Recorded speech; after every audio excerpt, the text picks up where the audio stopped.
Hello welcome to our short vlog. आज चाहिँ Saturday अनि हामी चाहिँ उता बर्नेट ट्रेन राइडको लागि गएको थियौँ अनि अहिले चाहिँ गाडीमा छौँ, हामी जाँदैछौँ।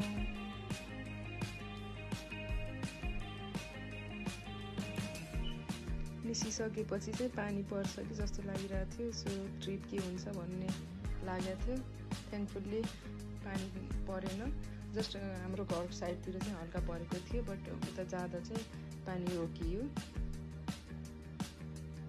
यस्तो हतार भएको थियो होइन, 10 मिनट अगाडि आउनु भनेको थियो अनि हाम्रो त्यही डिरेक्सनै मिलेन क्या, अनि कता के भयो अनि ढिला भयो। अनि उसको त्यही बेला चस्मा बिर्सेछ अनि ऊ चाहिँ चस्मा लिन गयो, म चाहिँ यताउता रेकर्डिङ गर्दै थिएँ।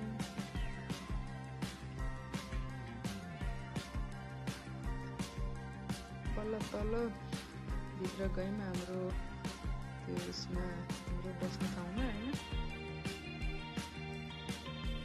ती कता जस्तो कि अनि टिकटमा थियो नम्बर त, अनि त्यही खोज्दै एकैछिन टाइम लाग्यो।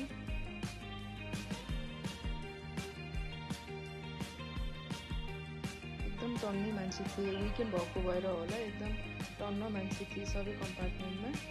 हाम्रो चाहिँ उतापट्टि परेको थियो र हामी स्टिल खोजिरहेछौँ। 107मा रहेछ हाम्रो कम्पार्टमेन्ट एन्ड सिट 2 and 4 थियो। अनि टिकट हेर्दै अनि आफ्नो सिट भेटायौँ हामीले फाइनली।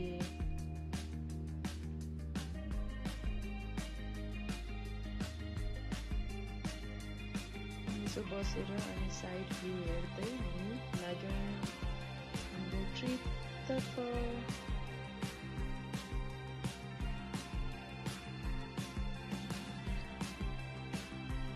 फर्स्टमा त अलिक स्लो त्यो चलिरहेको थियो, पछि चाहिँ स्पिड लियो।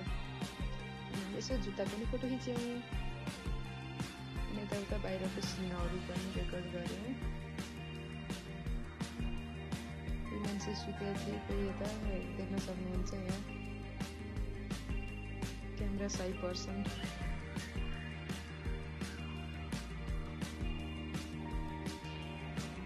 चाहिँ यसो हामी बाहिर निस्केर, बाहिर भन्नाले ट्रेनभित्रैबाट त्यो एउटा विन्डोतिर गएर चाहिँ यसो भिडियो रेकर्ड गऱ्यौँ। एकदम राम्रो थियो ठाउँ चाहिँ।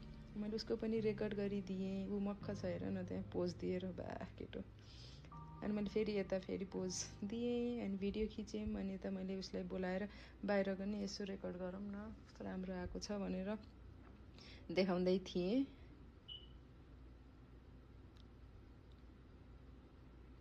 एकदम लामो ट्रेन थियो यो चाहिँ,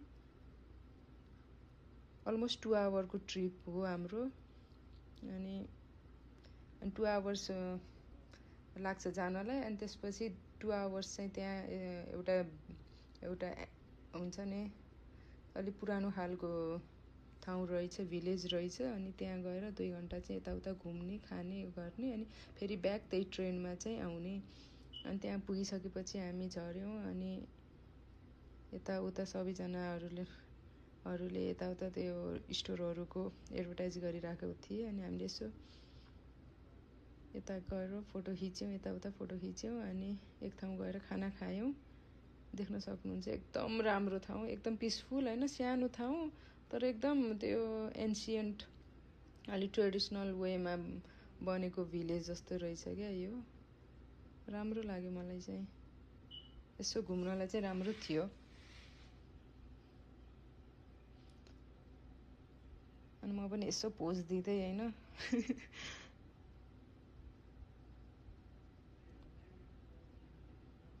एकदम धेरै मान्छे थिए आज, सबै भिड थियो। अनि म पनि यसो पोज हान्दै बाटोमा हिँड्दै गरिरहेको थिएँ। देख्न सक्नुहुन्छ कति धेरैजना मान्छेहरू थिए।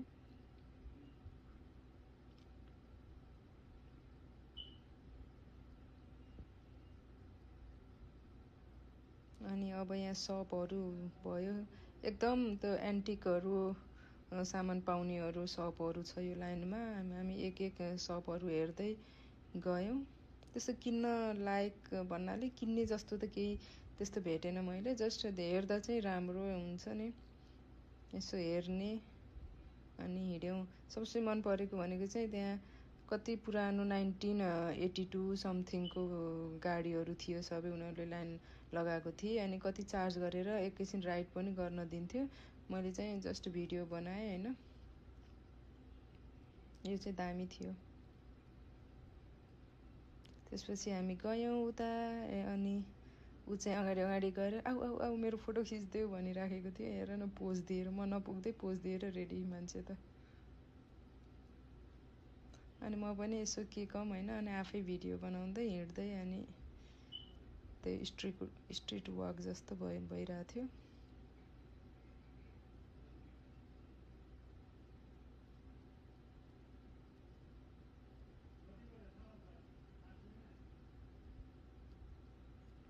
अनि यो पनि अदर साइड अफ स्टोर्स नै हो। यतै एन्टिक पिसहरू पाउने स्टोर्सहरू रहेछ यतातिर सबै। अनि मान्छेहरू भित्र पसेर के हेरिराखेको थिए। यो साइडमा चाहिँ हामी गएनौँ।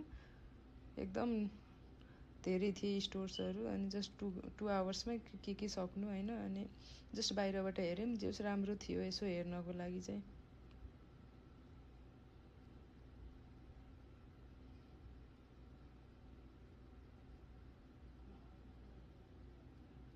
यति हेरिसकेपछि थाक्यो अनि हामी चाहिँ खाना खान एउटा रेस्टुरेन्टमा पुग्यौँ। अनि त्यहाँ खाएपछिको भिडियो आउँछ।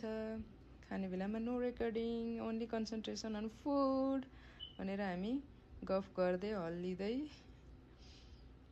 जाँदै थियौँ खाना खाने ठाउँमा।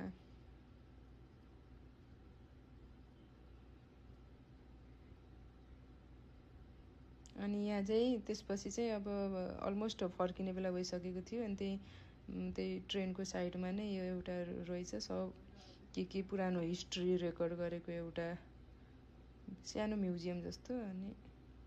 अनि यता चाहिँ भित्र आइसकेपछि चाहिँ त्यहाँ कसको बर्थडे रहेछ। अनि त्यहाँको भलुन्टर स्टाफहरूले चाहिँ बर्थडे सङहरू गाएर यसो इन्जोय गरेको थिए।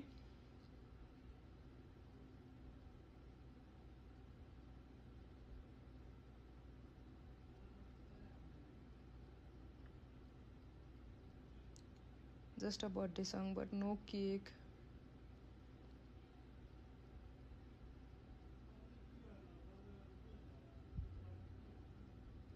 अनि हामी यसो आफै केक खायौँ अनि यसो पोज दिएर फर्क्यौँ घर।